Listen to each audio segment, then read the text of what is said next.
July 5th, 2000. Seabrook, New Hampshire. Curtis Pishon, a 40-year-old former police officer suffering from multiple sclerosis, is working the graveyard shift as a factory security guard when his car suddenly catches fire. The fire department shows up to handle the situation, but less than 2 hours after they leave, Curtis inexplicably vanishes from the premises. Years later, a former factory worker allegedly brags about causing Curtis's disappearance, and even though it is theorized that Curtis was killed after interrupting a theft, there is no evidence to arrest anyone, and no trace of Curtis is ever found. After that, the trail went cold.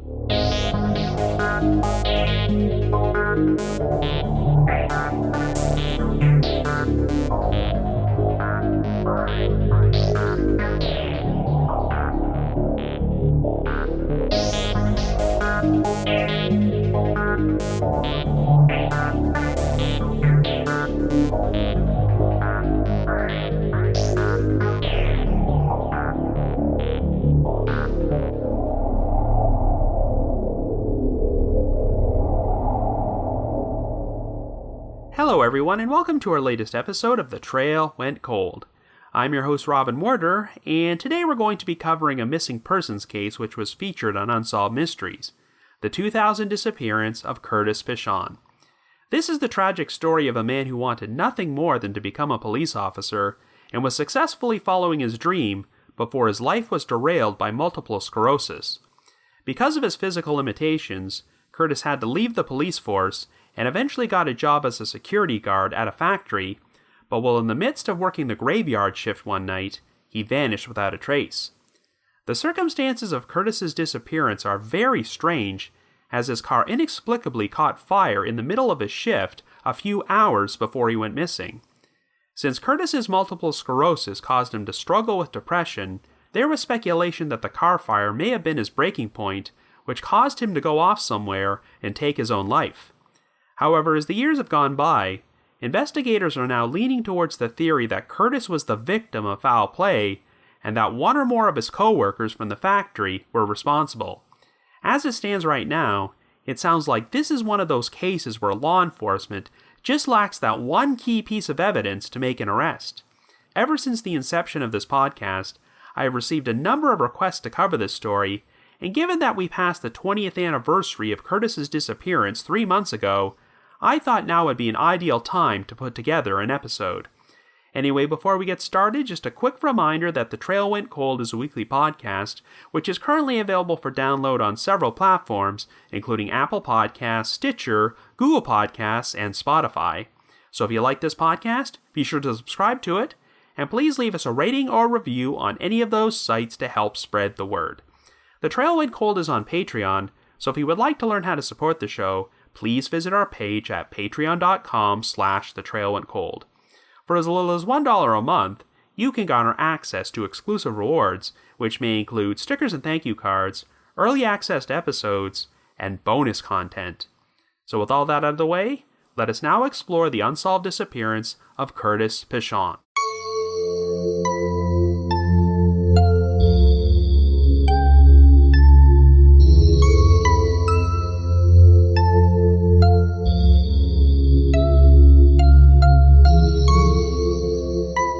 Our story begins in 2000, and our central figure is 40-year-old Curtis Pishon. Curtis grew up alongside two brothers and a sister, and their father, Nicholas Pishon, worked as a military police investigator. Even though the Pishon family originally hailed from New Hampshire, Nicholas's job required him to move around a lot during Curtis's childhood, so Curtis wound up graduating from high school in Hawaii and decided to attend university there. However, ever since he was a boy, the only thing Curtis really wanted to do was work in law enforcement, so he would quickly drop out of university and move back to New Hampshire to pursue that career. Since he was still too young to join the police academy, he worked as an emergency dispatcher for 2 years before joining the Army, where he served as a military police officer in Korea. Following his return to the US, Curtis finally achieved his dream when he was hired as a patrol officer at the Concord Police Department in 1984. He would enjoy a successful career until the 1990s, when he was diagnosed with multiple sclerosis, a muscular disorder which left him in frequent pain and made it difficult for him to walk. The disease eventually progressed to the point that it was impossible for Curtis to fire his gun accurately, so he was forced to retire from the police force in 1994. According to Curtis's family, his personality completely changed as he became very withdrawn and depressed about his situation. While he collected a police pension, Curtis had trouble securing and holding down a new steady job, and he seemed unsure about what to do with his life. He wound up moving into a residential hotel in the town of Hampton and rarely spent much time socializing. In the past, Curtis had issues with drinking, which caused him to do a stint in rehab during his time on the police force, but his condition would only cause his drinking to worsen. At one point, he got a job as a security guard, but wound up getting fired after showing up drunk for one of his shifts. However, by the end of 1998, Curtis was able to pull his act together enough to get hired by the Reliable Security Guard Agency, and he was given a new job in Seabrook, a small town of approximately 8,000 people located right next to the New Hampshire-Massachusetts border. Curtis was assigned to work the graveyard shift at a factory for the Venture Corporation, which manufactured plastic parts for automobiles, and the position only entailed limited mobility and did not require him to carry a gun. He would work from 9:30 p.m. until 5:30 a.m., and his scheduled shift for July the 4th, 2000 seemed like it was going to be less busy than usual. Under normal circumstances, around 100 employees would have been working inside the factory during the graveyard shift, but since a number of people were celebrating the 4th of July holiday, this was considered to be a quote-unquote shutdown week, so a skeleton crew of only 12 workers were there that night. They said that Curtis appeared to be in good spirits when he arrived for a shift, and at around midnight on July the 5th, the factory security supervisor checked in with Curtis at the guard shack where he was stationed and said that everything seemed normal. However, at 1:42 a.m., Curtis contacted the local fire department and told them his car was on fire. When he attempted to use a fire extinguisher to put it out on his own, he realized that the flames were too strong, so when the fire department arrived, they managed to douse them. Since the car was parked only 8 feet away from the guard shack, the flames wound up singeing the walls, but Curtis claimed to have no idea how the fire started. The department's deputy chief would later say that Curtis appeared to be unusually stoic and calm about the whole situation, but in spite of the loss of his vehicle, he would continue on working his shift after they left. The security supervisor stopped by to check in on Curtis again at 3:25 a.m. and noticed the burned-out vehicle, but he thought that Curtis seemed to be all right. But sometime within the next 20 minutes, Curtis would vanish without a trace. At around 3:45, one of the factory workers noticed that Curtis was not at his station. Even though his cigarettes, packed lunch, glasses, and contact lens solution were inside the guard shack, and his car was still parked nearby, Curtis himself was nowhere to be found. By the time the security guard for the next ship showed up to relieve Curtis at 5:30, he had still not turned up. When a search of the factory failed to find him, the Seabrook Police Department were notified, and Curtis was officially reported missing. The police would perform their own search of the factory and the surrounding area, but they also had no success. The last entry in Curtis's logbook was written at around 2 a.m. after the fire department arrived at the scene. Other than the security supervisor, the last people who could confirm seeing Curtis were a group of workers who had been taking a break at around 3:15, and they said they saw Curtis walking around the facility, something he didn't do that often because of his MS. Sometime between 3:30 and 3:45, a night shift foreman also recalled seeing 2 vehicles speeding out of the factory's driveway, but he didn't get a clear enough look at them to provide a description, and it was unclear if this had any connection to Curtis's disappearance. Well, when investigators spoke to Curtis's family, they learned that he had expressed concern to them about possible illegal activity, such as drug deals, taking place in the factory's parking lot. On previous occasions, he told them he feared for his personal safety at his job, and a co-worker apparently once threatened to kill him over a parking ticket Curtis had written. Curtis had also claimed that he felt threatened by some Hispanic workers at the factory because he was interested in a Latina woman who worked there. Interestingly enough, nearly 4 hours before Curtis went missing, a factory employee noticed two cars parked at the Extra Mart across the street. The vehicles contained Hispanic individuals, and they appeared to be acting rowdy. Since the skeleton crew was working at the factory that night, Curtis was concerned about the fact that he was not going to have any backup. Sure enough, it turned out that a pair of vending machines and a change machine located near the cafeteria were vandalized during Curtis's final shift, and a padlocked door to a union office, normally used for storage, had been kicked in. Investigators were unable to determine who caused this damage, or if it had any relation to what happened to Curtis. According to Curtis's father, Nicholas Pishon, on July the 3rd, the day before his final shift, Curtis purchased a 9mm gun from him for $200. The gun had originally belonged to Curtis, and he had a legal permit to carry it, but due to financial difficulties, he had sold the weapon to his father years earlier. Given Curtis's history of depression, it wasn't long before investigators started exploring the possibility that he had bought the gun back because he intended on taking his own life, and perhaps the mysterious car fire was his breaking point. While there didn't seem to be any sign of accelerant in or around Curtis's vehicle, the insurance investigators concluded that arson had taken place. Curtis had a habit of storing many of his favorite personal possessions inside the vehicle, but most of them wound up being destroyed when the fire occurred. This led to speculation that the incident caused Curtis to suffer some sort of mental breakdown, which prompted him to walk away from the factory and shoot himself. However, this theory was discounted when Curtis's gun was located inside his residential hotel room, so he was definitely not carrying it with him during his final shift.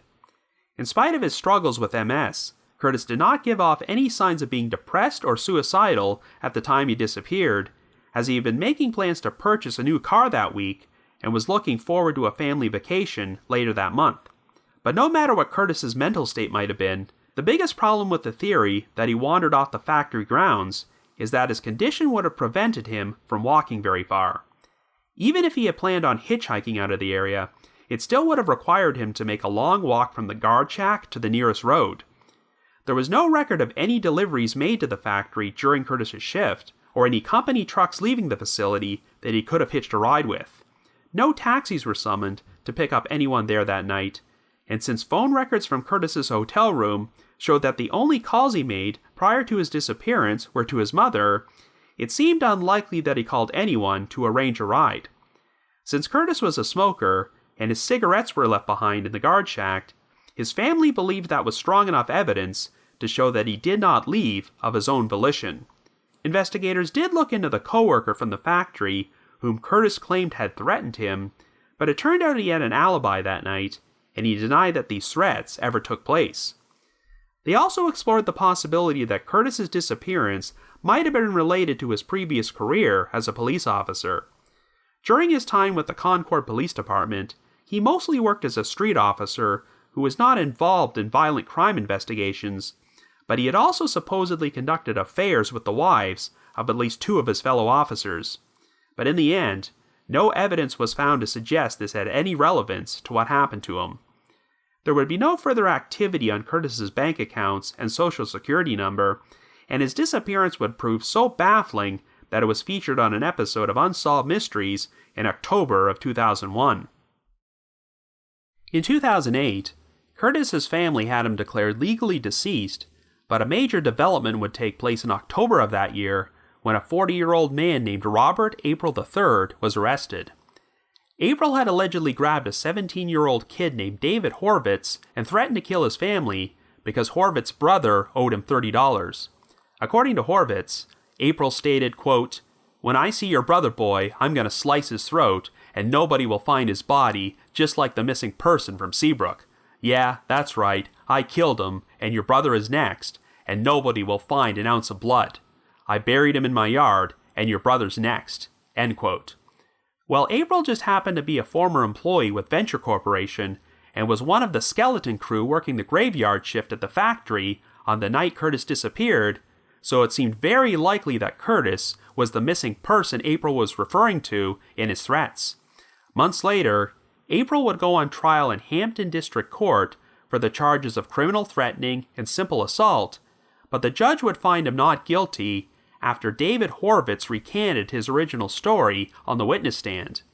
But it would turn out that Horvitz was far from the only person who had supposedly heard April brag about his involvement in Curtis's disappearance. Around this time period, the Pishon family would launch their Find Kurt campaign, putting together a website about his case at findkurt.com and offering an anonymous telephone tip line. Well, at one point, they received an anonymous call from a person who claimed they were told by two people that the alleged perpetrator had confessed about Curtis's murder to them. Curtis had supposedly caught this person stealing at the factory, so they responded by beating him to death. Curtis's body was then hidden inside the union office before the perpetrator could smuggle it out of the factory, and the body was later dismembered before it was buried in the perpetrator's yard. In 2010, the authorities spent 2 days excavating a cement slab behind a residence in Seabrook. The property had once belonged to Robert April's brother before he died 5 years earlier, but even though the new owners gave permission for a search, it failed to turn up anything. Around this time period, the investigation was headed by Seabrook Police Lieutenant Mike Gallagher, who publicly expressed his belief that the fire in Curtis's car was started by two factory workers to create a diversion while they attempted to use forklifts to break into the two damaged vending machines and change machine in order to steal money from them. But at some point, Curtis caught them in the act and was killed for it. While Gallagher believed that Curtis's death was likely an accident and the responsible party did not intend to kill him, he also stated, quote, "I think the community knows what happened. Everyone knows that we know. The people who did it know that we know they did it. He's a local. I think he stays in his trailer, maybe on a self-imposed prison term, so maybe there's a little justice there." End quote. While Robert April is the primary person of interest, Gallagher confirmed there was at least one other person of interest who was also working the same graveyard shift at the factory that night, but their name has never been released publicly. However, Gallagher said the main reason an arrest has never been made is because the only evidence against the alleged perpetrators are, quote-unquote, third-person accounts.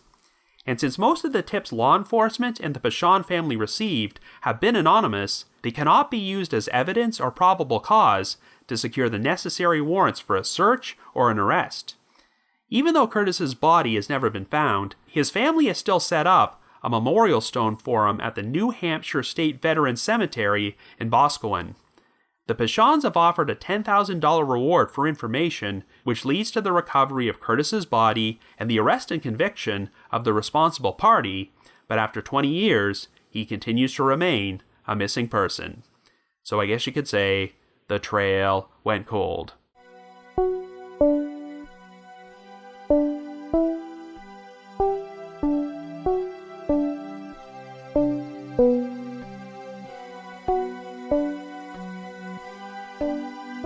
Anyway, when I first became familiar with this case after seeing it on Unsolved Mysteries many years ago, I thought it was a truly perplexing mystery. As you probably know, one of the most memorable stories the show ever featured, which I've also covered on this podcast, was the 1987 disappearance of Dale Kerstetter, another case involving a security guard who went missing while working a graveyard shift at a factory. Like Curtis Pishon, Dale Kerstetter may have been murdered because he interrupted a theft, but while it was fairly easy to formulate a number of theories about what happened in that case, Curtis's disappearance did not seem to make any sense. The most bizarre detail was undoubtedly Curtis's car catching on fire in the middle of his shift only about 2 hours before he went missing, and while the two events were most likely connected, it was just very difficult to figure out how they might have transpired. The Unsolved Mysteries segment has a lot more ambiguity about whether Curtis was the victim of foul play, or if he might have wandered away from the scene voluntarily and ended his own life somewhere. However, as the years have gone by, the ambiguity has faded away, and it now seems like this is one of those cases where law enforcement has a pretty good idea about what happened and who was responsible, but they just lack the evidence to make an arrest. But even so, there are still a lot of unanswered questions about how these events might have played out. Before he even went missing, it sounds like Curtis's life story was already a pretty tragic one, as working as a police officer was pretty much the only thing he ever wanted to do, but due to circumstances beyond his control, he was forced to end his career early. Multiple sclerosis is already such a horrible disease to live with, but it's got to be extra devastating when it prevents you from doing the one thing you love most. And this is the main reason that people could not initially dismiss the possibility of Curtis's disappearance being a suicide. It sounds like working as a security guard did give Curtis some purpose, but I'm sure he was still suffering. Apparently, after his shift ended every morning, it was pretty much his daily routine to go across the street to the Extra Mart to purchase a 12-pack of beer before he headed back to his hotel room to watch pornography, get drunk, and pass out. So he obviously kept experiencing a lot of regret about how his life turned out. Given that many of Curtis's personal possessions were destroyed when his car caught fire, there was speculation that this breaking point might have caused him to either become suicidal or suffer some sort of mental breakdown before he wandered off. If he jumped into a body of water or found an isolated place to end his life, that could explain why his body was never found. Well, even though that theory might be plausible in some cases, it's hard to imagine a person with MS being able to make it that far, as the disease really makes it difficult to walk long distances. The only conceivable way for him to have made it out of the area undetected is if he hitchhiked, but the distance from the guard shack to the main road still would have made it a challenge for someone in Curtis's condition. The fact that Curtis bought back a gun from his father only a day and a half before he went missing could be seen as a major red flag that he was contemplating suicide, but since the gun was ultimately found in Curtis's hotel room, I'm sure it doesn't have any relevance to his disappearance. So I definitely think that the only way Curtis left the Venture Corporation premises is if someone abducted him or he was already dead. When the Unsolved Mysteries segment originally aired in 2001, there was a lot more uncertainty about what actually happened to Curtis, but it sounds like things changed when Seabrook Police Lieutenant Mike Gallagher took over the case a few years later. During Curtis's tenure at Venture Corporation, Gallagher was working as a patrolman and said that he sometimes stopped by the factory during his patrols to chat with Curtis in the guard shack and thought he was a nice guy. When Gallagher started working the investigation, he received an anonymous tip advising him to look closer at the skeleton crew who was working at the factory during Curtis's final shift. Under normal circumstances, there would have been at least 100 people working that shift, and it would have been very difficult for an employee to abduct or murder Curtis without anyone noticing. However, because this was the 4th of July holiday, and there were only 12 employees working there that night, including Curtis, it's not implausible that one or more of them could have gotten away with something like that.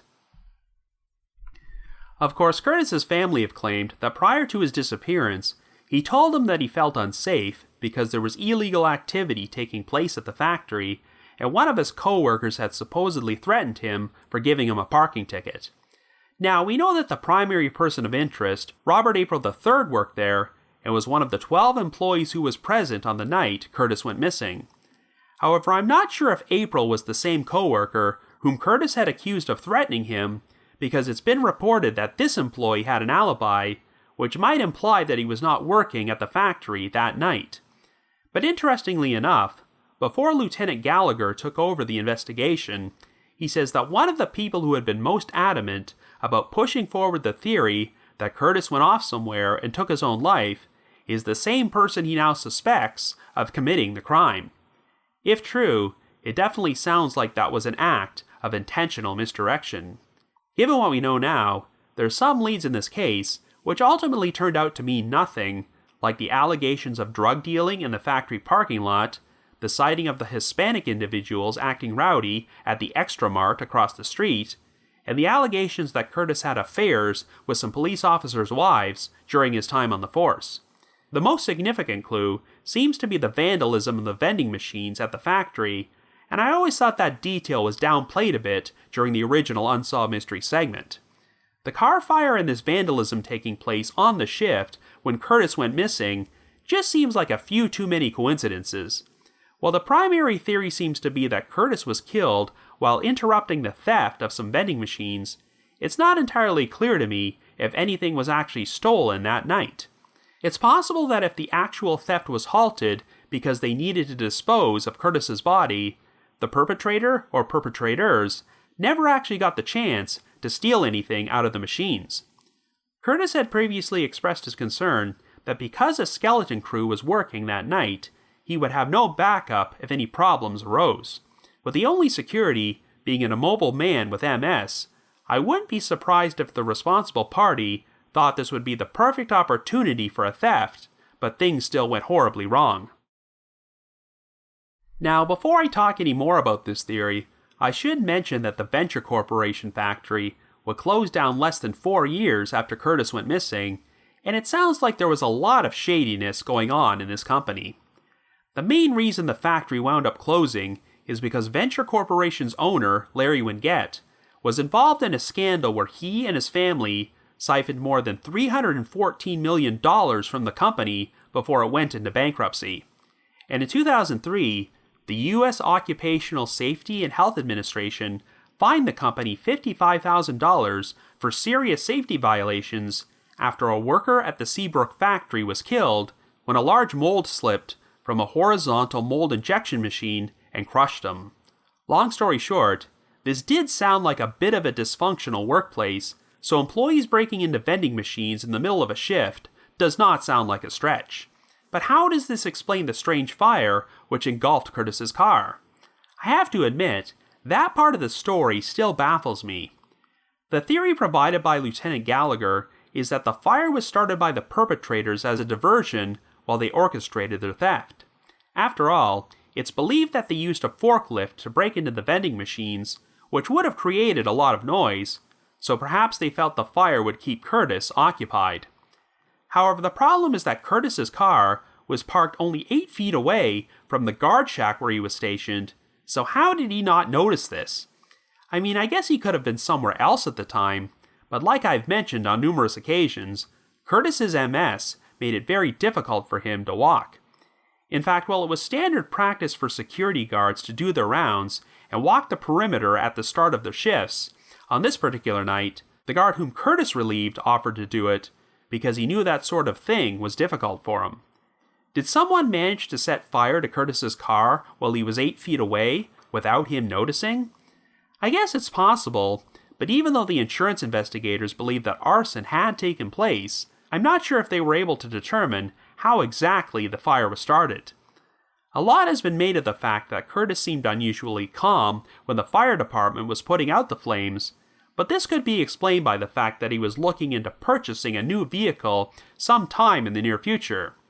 In fact, once I learned that piece of information, I wondered if perhaps Curtis might have started the fire himself for insurance reasons, since he would not need that car for much longer. But since many of Curtis's favorite possessions were inside the vehicle and wound up being destroyed, that makes it less likely he was responsible, and it's just too much of a coincidence that he would go missing shortly thereafter. All that being said, setting fire to a car as a diversion so you can orchestrate a theft seems like an incredibly stupid plan, since Curtis wound up calling the fire department, and I don't think you'd want to be breaking into vending machines with all those extra people on the scene. The timeline prior to Curtis's actual disappearance is a bit jumbled, as we have some workers who claim they saw Curtis walking around the facility at 3:15 a.m., which could imply that he was about to walk in on the people at the vending machines. But the security supervisor says he checked in on Curtis at the guard shack at around 3:25, so I wonder if someone is mistaken about the exact time. Curtis was first noticed to be missing at 3:45, and shortly before that is when the foreman thought he saw 2 vehicles speeding out of the factory's parking lot. So if the police's theory about Curtis being killed while interrupting a theft is correct, then you can infer that the drivers of those vehicles were transporting his body off the premises. But if this scenario is correct, then the big question is, can Robert April's whereabouts be accounted for during this time period? If April or anyone else suddenly disappeared from the factory during the middle of the shift, you'd think that his co-workers would have noticed. During numerous interviews about the case, Lieutenant Gallagher has made reference to a quote-unquote code of silence and once stated, quote, "Trust me, the Mafia's code of silence has nothing on the one you'll find in Seabrook," end quote. The implication seems to be that many people from the area knew exactly what happened to Curtis, but none of them are willing to come forward and go on the record. I already talked about April allegedly bragging about Curtis's death while threatening David Horvitz, who would later recant his story on the witness stand. Well, guess what? This is not the only criminal trial against April which fell apart after a crucial witness backed out. In July of 2001, April was arrested and charged with 1 count of burglary and 2 counts of criminal threatening after he allegedly broke into a home and threatened 2 people with a knife. But the charges against him would eventually be dismissed when the home's owner ignored a subpoena and failed to show up in court to testify against April as the key witness for the prosecution. And in August of 2013, April wound up having a run-in with the law for entirely different reasons after his 19-year-old son, Robert April IV, was arrested for stabbing his father in the temple. The injuries turned out to be non-life-threatening, and I've been unable to find out how this particular case ultimately turned out, but it seems like trouble just happens to follow Robert April III everywhere he goes. Over the years, it sounds like both law enforcement and the Pishon family have repeatedly heard stories from many different sources about what April allegedly did to Curtis, but these sources are either anonymous or just passing along third-hand information. No one has been able to provide hard, solid evidence to implicate anyone, and unfortunately, you cannot get a search warrant or make an arrest based on unsubstantiated hearsay, no matter how many times the exact same story is spread around. But when you consider the fact that no less than 2 unrelated criminal cases against Robert April have fallen apart because key witnesses have flaked out, this gives off the impression that he knows how to frighten and intimidate people, and this might explain why no one has been willing to come forward and go on the record about Curtis's disappearance. Now, even if April is the guilty party, it sounds like he did not act alone. While Lieutenant Gallagher considers April to be the primary person of interest, he thinks that at least one other factory worker was involved. This unnamed accomplice might not have been physically involved in Curtis's murder, but at the very least, he likely participated in the theft and the cover-up. During the earliest media coverage of this case, it was reported that all of the factory workers who were working the graveyard shift that night were accounted for, but that statement is a bit vague. One of the anonymous tipsters who called the Pishon family's tip line said that the perpetrators hid Curtis's body inside a union office used for storage, which might explain why its door was found kicked in. But when exactly did they remove his body?